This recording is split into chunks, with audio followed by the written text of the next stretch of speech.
통해서 이 시간에는 힘이 센 장사 삼손을 통해서라는 말씀으로 잠시 은혜를 받기를 원합니다. 삼손은 우리 성경의 인물들 가운데서 가장 로맨틱한 인물 중에 한 사람이라고 할 수가 있습니다. 그의 생활은 소설보다 더 기이하여 읽는 자들로 하여금 감동과 그리고 흥미를 불러줄 뿐만 아니라 그 가운데 우리에게 주는 풍성한 교훈들이 들어있다라고 할 수가 있습니다.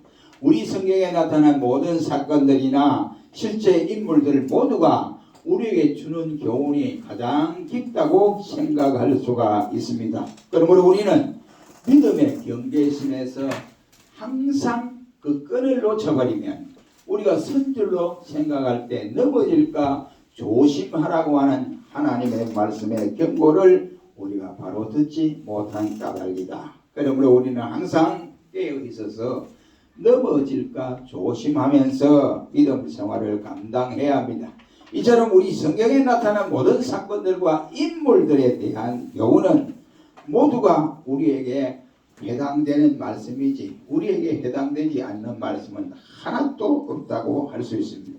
그러므로 오늘 본문에 나타나는 이 삼손 역시도 우리에게 깊은 바로 교훈의 역사가 담겨져 있다 하는 사실을 볼 수가 있습니다. 우리는 본문을 통해서 힘이 센 장사 삼손을 통하여 라는 말씀으로 잠시 은혜를 받기를 원합니다. 첫째로 삼손의 출생을 우리가 생각해 보면 그의 출생은 정말로 하나님의 은혜가 아니고는 이와 같이 아니라고 할 수는 없는 것입니다. 우리 여러 성경의 인물들이 나오지만은 삼손 같은 좋은 생애의 출발을 시작한 인물도 그다지 많지는 않다라고 볼 수가 있습니다.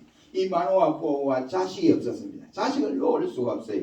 그러니까 자식을 기대했는데 이 부인이 임신을 못하니까 안 됩니다. 그런데 어느 날 가운데에 부인이 밭에서 김을 메고 있는데 천사가 나타났습니다. 네가 아들을 낳을 것이다. 이런 경고를 준 겁니다. 그러니까 그 말을 받아서 그만 일을 하다가 호미를 버리두고 집으로 돌아와서 자기 남편에게 여보 우리에게 아이가 있다고 하네요. 그러니까 무엇이 아이가 있대? 그럼 뭐라고 그러더냐? 그러니까 천사가 나타나니 하나님 사람으로 보이는데 나타나서 내게 임신을 할 것이고 그 아이를 낳으신 이로 하나님의 말씀을 하셨다고 이렇게 했습니다.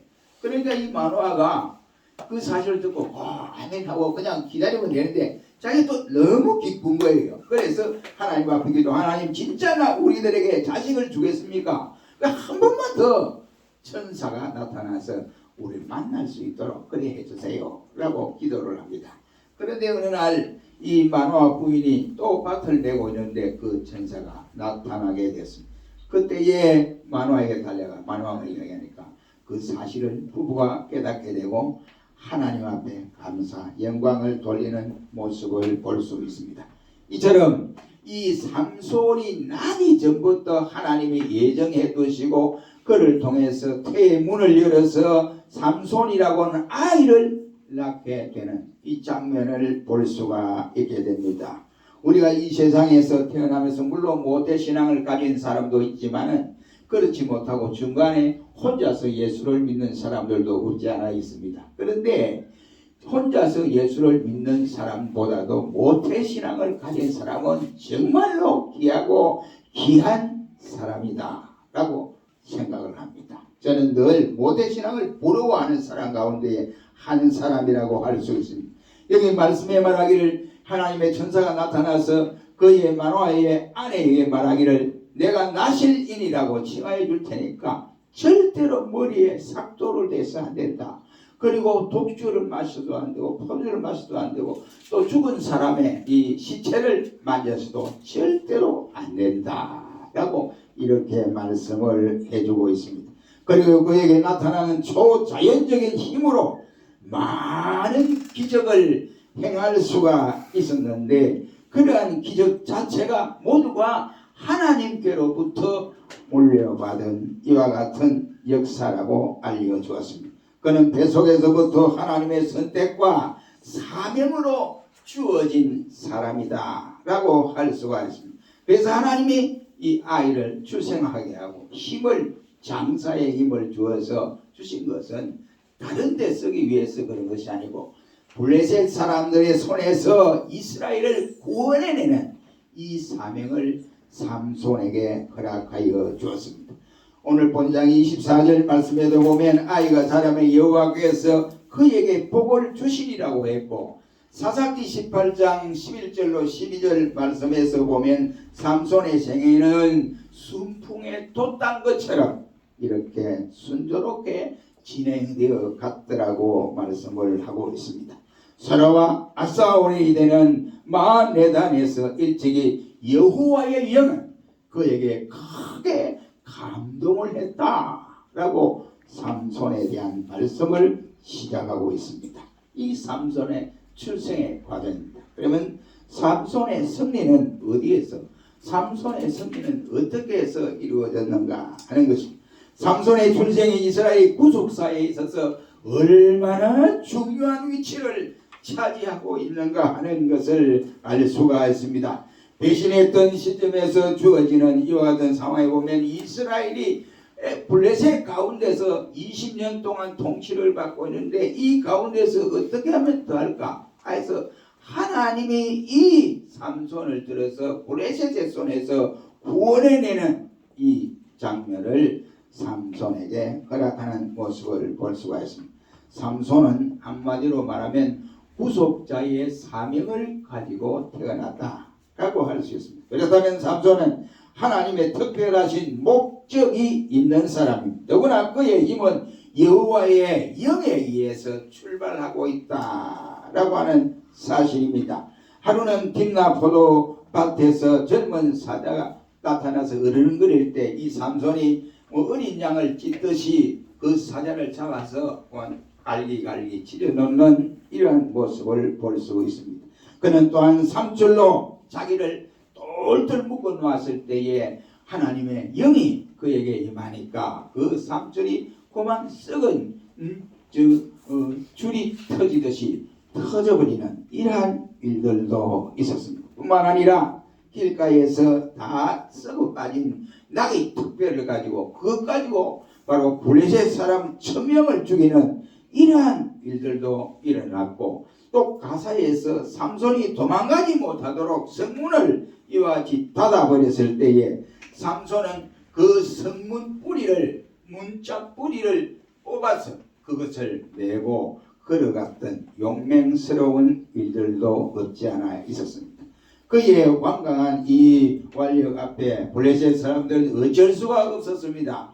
이와 같이 삼손에게는 하나님으로부터 주어진 사명을 다할 수 있는 충분한 힘을 하나님이 허락하여 주었습니다.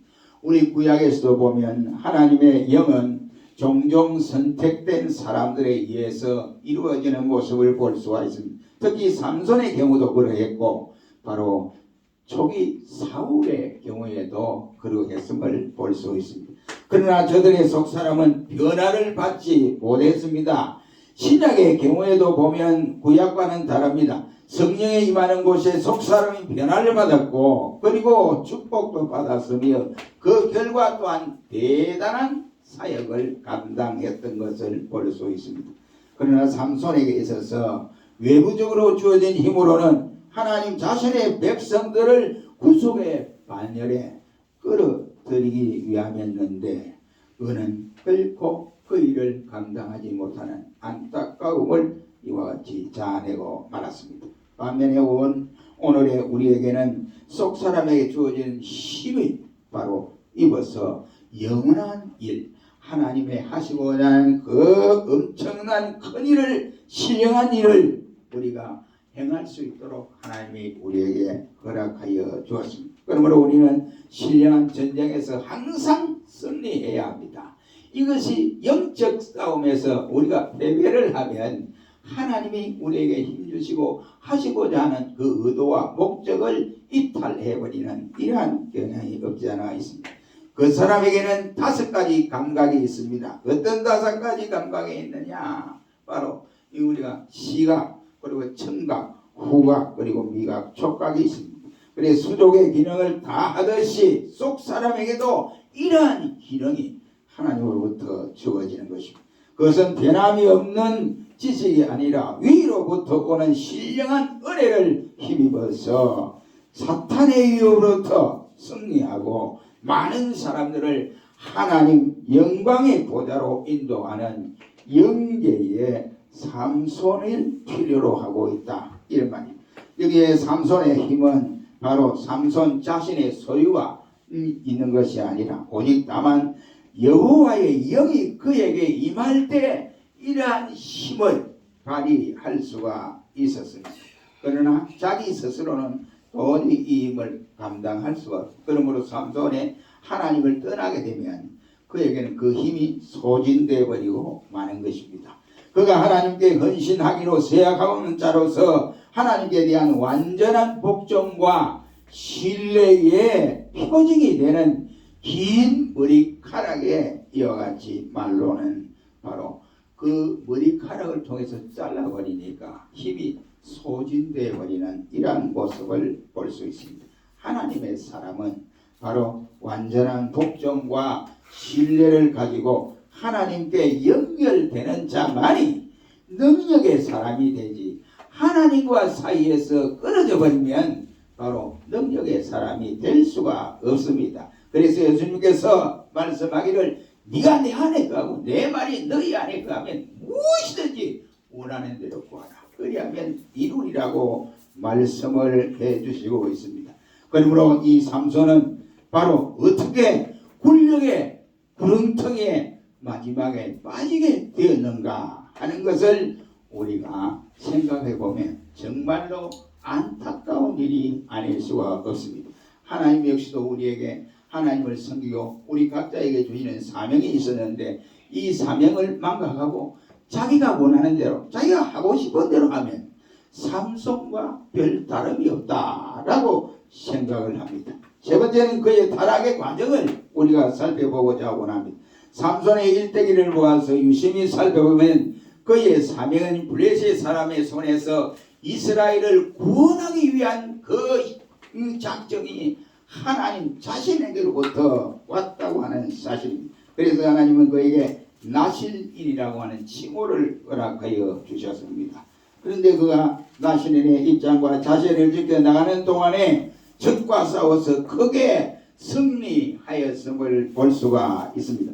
그러나 우리가 사탄을 보면 양면적인 것을 알 수가 있는데 육체적인 것으로 바로 볼 때에 이 삼손은 거인입니다. 거인이 아주 기독하고요, 그리고 힘도 대단한 소유자입니다. 그러나 영적인 면에서 보면 아주 나약한 사람이었다 하는 것을 볼 수가 있습니다. 그는 기도원이나 아니면 입다와 같은 지도력이나 아니면은 이와 같이 큰 재력이 있는 것도 아니었습니다. 그는 또한 순간순간마다 판단할 수 있는 판단력도 있는 것도 아니었습니다. 다만 그는 강한 힘의 괴력을 가지고 그때마다 싸움을 할 뿐이었습니다. 블레셋 사람의 유대인에 대해서 말하기에 삼손의 체포령이 내려졌을 때에 유대인들은 삼손과 더불어 힘을 합하여 싸우지 아니하고 오히려 너는 블레셋 사람이 우리를 관할할 줄을 너희가 알지 못했느냐 라고 15장 11절에서 보면 그 말씀을 하고 있습니다. 유대인들과 삼손이 합심하여 나라의 해방을 위해서 감당해야 하는 데에 도리어 삼손을 나무라면서 적의 손에 넘겨주려고 했던 유대인들을 볼 수 있습니다. 삼손의 전 승리 이와 같은 시대는 나귀특 하나로 바로 블레셋 사람을 1000명이나 죽였던 이와 같은 때도 있었습니다. 그때 20년 동안 유대인이나 블레셋 사람이나 다 그의 괴력에 복종할 수밖에 없었습니다. 그러나 덕을 가지고 사람을 다스려야 되는데 그 덕을 가지고 통솔하는 힘이 삼손에게는 없었습니다. 그래서 스스로 자신을 컨트롤할 수가 없는 이 안타까움이 삼손에게 있었습니다. 잠언 16장 22절 말씀에 보면 노하기를 더디하는 자는 용사보다 낫고 또한 자기의 마음을 다스리는 자는 큰 성을 빼앗는 것보다 나으니라고 말씀을 함으로써 삼손은 자기의 마음을 다스리지 못함으로 말미암아 결국은 패망자가 되고 말았습니다. 저는 항상 우리에게 든든한 쪽, 안전한 쪽을 향하여 집어가는 것이 아니라 우리의 약점을 타고 사단은 들어오게 되어져 있습니다. 따라서 삼손의 최대의 약점은 바로 이성에 대한 욕정 때문에 그는 하나님의 주시는 사명을 감당하지 못했다고 할 수 있습니다. 그러나 마침내는 블레셋 여자에게 배신을 당하게 되고 자기 힘의 원천이 어디에 있는 것까지 발설하게 됨으로써 하나님이 그에게 허락했던 나실인의 사명을 감당하지를 못했습니다. 하나님의 사람은 큰 능력을 가지고 우리 성에 하나님이 역사하시도록 그때그때마다 우리를 붙들고 강하게 역사하기도 하는 것입니다. 그러나 그러한 힘을 하나님의 손에서 우리가 붙들려 있을 때 이와 같이 할 수 있지만 하나님과 나와의 사이에서 끊어져 버리면, 이 성령의 역사가 끊어져 버리면 그 사람은 예수 믿지 않는 사람보다 더 악한 사람으로 돌변해 버리고 만다고 하는 사실입니다. 아무리 시설이 좋은 공장이 있다 할지라도 바로 동력이 주어지지 않으면 생산할 수가 없습니다. 다시 말하면 전기가 들어오지 않으면 생산력을 확보할 수 없는 것처럼 예수님께서 제자들을 향하여 나는 포도나무요 너희는 가지라고 말씀하면서 가지는 어디에 붙어야 되냐? 항상 포도나무에 붙어 있어야 된다고 강조를 하고 있습니다. 그런데도 우리는 슬프게도 성공날이 계속 되어지면 자기가 잘난 것처럼, 자기가 잘해서 그런 것처럼 우쭐대고 자기 스스로에 나은 것처럼 스스로 속이며 주님께 대한 신뢰성을 벗어나게 되고 스스로에 의한 것처럼 우쭐댈 때가 얼마나 많은지 알 수가 없습니다. 신자가 하나님을 제외하고 자신의 힘만 믿고 큰 소리 친다고 하는 것은 얼마나 위험천만한 사실인지를 우리에게 깨닫게 해줍니다. 그래서 바울은 스스로 섰다 하는 자는 넘어질까 조심하라고 말씀을 했습니다. 삼손 역시 이런 길을 서슴없이 가다가 결국은 영광스러운 승리의 절정에서 굴복을 당하고 많은 희극을 초래하게 되어졌습니다.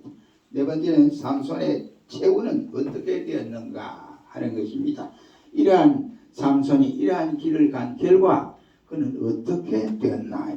한마디로 하나님을 떠난 삼손의 바로 말로는 너무 비참하다 못해 너무나 비참한 사실을 찾아볼 수 있습니다.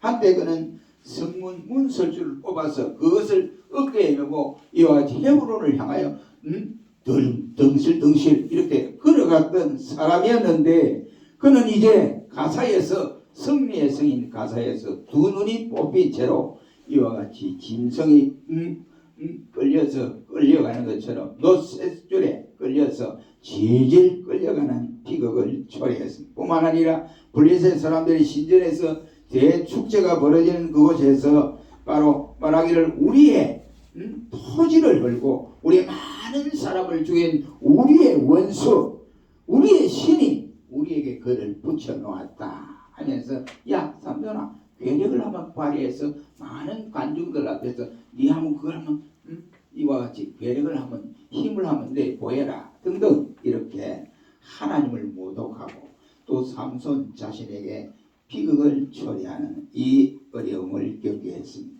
하나님의 사람에 대한 모독이 이것보다 더 큰 모독이 어디 있겠으며 하나님의 영광을 가리우는 일이 이것보다 더 큰 것이 또 어디에 있겠으며 하나님의 이름을 먹칠하는 일이 이것보다 더 큰 일이 어디에 있겠습니까?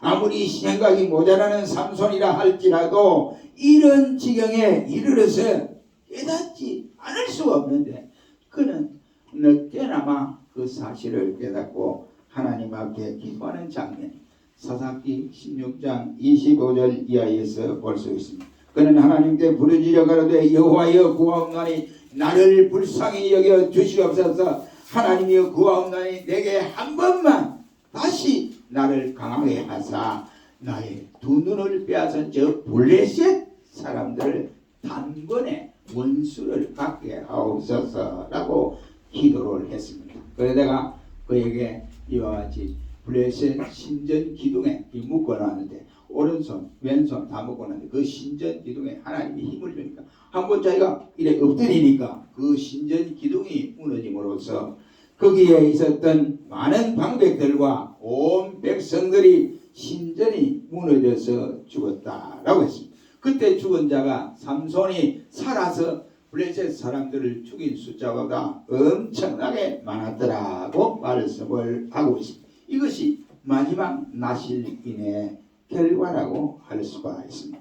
우리는 이러한 삼손의 일대기를 통해서 우리에게 주는 하나님의 교훈이 뭘까 하는 것입니다. 첫째로 바로 타락의 첫걸음은 하나님의 열정을 구하지 아니하고 하나님께 가까이 가기를 원하지 아니하고 안일무사주의로 걸어가게 된다는 사실입니다. 그에게 성공의 경험이 있었고 그의 팔에는 괴력이 있었습니다. 또한 원수들을 향한 적개심도 있었습니다. 그러나 그는 안위를 탐하다가 낭패와 실망을 당하고 말았습니다. 어찌 삼손이 이뿐이겠습니까? 또 삼손만이 그런 거예요. 에스를 우리가 보아도 알 수 있습니다. 또 하나님의 초대 이스라엘의 왕인 사울을 보아도 사울 바로 말년에 이러한 모습을 볼 수 있습니다. 이들뿐이겠습니까? 저와 여러분도 똑같은 현상이다 이런 말입니다. 우리 역시 하나님께서 우리를 통해서 이와 사명을 주셨는데 하나님이 불신자와 특별하게 구별하여 성도라고 하는 이 축복을 주시고 우리에게 주신 사명이 있는데 우리가 그 사명의 길을 가지 아니하고 육신의 안일주의로 나아가다가는 삼손과 다를 바가 없다는 사실입니다. 그러므로 우리는 순간순간마다 하나님이 나를 향하여 주신 사명이 뭔가를 깊이 깨닫고 그 사명의 길에서 이탈하지 않아야 합니다. 육신의 안위를 도모하지 말아라. 삼손이 실패한 것은 인정에 약해요. 우리가 살아가는데 인정도 필요합니다. 인정도 필요하죠. 사랑하고 또 이와 같이 감싸주고 이것도 필요합니다. 그러나 그 인정이 하나님 말씀보다 앞설 수는 없어요. 그 인정이 하나님 말씀보다 귀할 수는 없다 이 말입니다. 우리에게 때로는 인정을 초월해야 하는 경우가 있습니다. 이 인정을 끊을 수 있는 용기가 필요하다 이런 말입니다. 믿음의 조상 아브라함은 하나님께서 자기 아들 이삭을 번제물로 바치라고 할 때 질질 끌지 않았습니다. 하나님 바치라고 하니까 아니하고 상해서 그냥 당장 바치려고 결단을 내렸던 모습을 볼 수가 있습니다. 인정에 이끌리지 않았다 이 말이에요. 인정이 중요하지만 하나님 말씀과 반대될 때 그 인정을 끊어버려야 하는 것입니다. 이것이 나중에는 도리어 큰 축복의 결과를 가져오게 되는 것입니다. 삼손에 있어서 이와 같이 실패의 요인은 인생에게는 두 가지 베개가 있습니다. 그 하나는 드릴라 무릎에 베고자 하는 베개가 있고 또 다른 하나는 돌 베개가 있습니다. 이러한 경우에 바로 야곱은 돌 베개를 베고 잠을 잠으로 그의 잠든 영혼을 깨울 수가 있었습니다. 그러나 드릴라의 무릎을 베개하고 잠든 삼손은 영혼의 잠까지 깊숙이 들어서 자기가 무엇을 해야 하는지 사명에 마비되어 버리고 말았습니다. 그래서 하나님을 떠나게 되어졌습니다.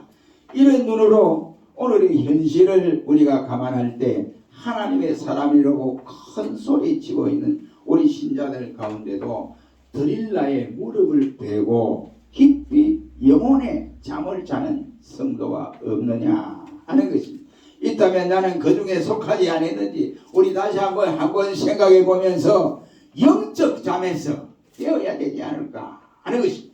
우리 신앙생활 하는 데는 영지작용이 발달되게 됩니다. 이 말은 영의 감각이 발달이 되어야 돼요. 그러니까 판단력이 흐리면 아무것도 할 수가 없습니다. 하나님이 우리에게 왜 이 어려운 시대를 주었느냐, 하나님이 우리 각자에게 여러 모양으로 이와 같이 어려움을 줄 때는 그 어려움에서 벗어날 수 있는 길을 허락하기 위해서, 하나님이 그에게 힘을 주셔서 감당하도록 하기 위해서 그러한 방편으로 생각을 해야 되는데 우연의 일치로 생각하여 그것을 깨닫지 못하면 결국은 삼손과 다를 바가 없다고 하는 사실. 또 삼손이 이와 같이 실패한 요인은 하나님이 주시는 사명감을 저버렸다. 나실인의 형태를 저버렸다고 하는 사실입니다. 나실인으로서 블레셋의 손에서 이스라엘을 구원해내는 것이 하나님이 하시고자 하는 일이었습니다. 그러나 그는 육정에 매여서 모든 일들을 감당해내지를 못했습니다. 우리 역시도 사명감을 잊어버리면 하나님의 역사는 그 사람에게서 중단해버리고 맙니다.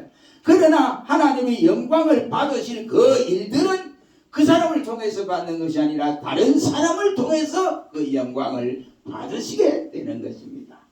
그러니 하나님이 내게 주신 사명은 각각 다를 수가 있습니다. 그 다른 사명감을 우리는 꼭 저버리지 말고 오늘 이 어려운 이 시대에 우리에게 주시는 사명감을 일깨워 살아야 됩니다. 사랑하는 성도 여러분, 하나님이 내게 주신 은혜가 무엇인지 우리는 깊이 깨달으시고 내게 주신 사명을 잊어버리지 말고 완수하는 아름다운 성도들이 되시기를 주의 이름으로 축원합니다. 기도하겠습니다.